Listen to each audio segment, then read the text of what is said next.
Christian Quesada, qui avait marqué les téléspectateurs des 12 coups de midi sur TF1 en 2017 en enchaînant près de 200 participations dans l'émission et en engrangeant plus de 800 000 € de gains, a été interpellé lundi 26 septembre et immédiatement conduit à la prison de Perpignan, où il est désormais incarcéré. Une information rapportée par le Midi Libre.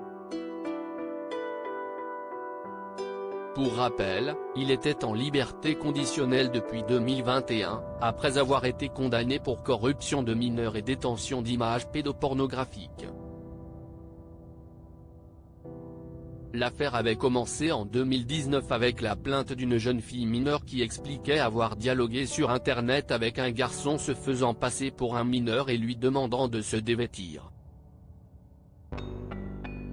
Par la suite, des centaines d'images et vidéos compromettantes de mineurs et d'enfants subissant des viols et agressions sexuelles, qu'il échangeait avec d'autres internautes, ont aussi été retrouvées sur ses ordinateurs, rapportait à l'époque l'AFP.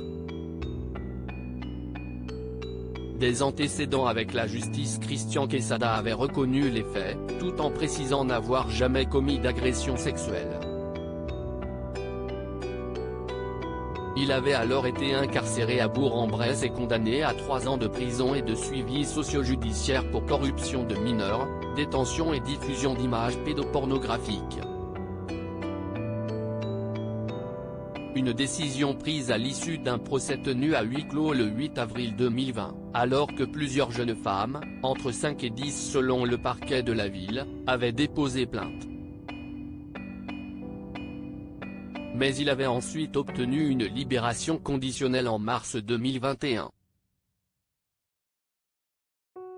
Et comme pour toute libération conditionnelle, il avait certaines obligations comme par exemple un suivi médical et l'interdiction de fréquenter des mineurs.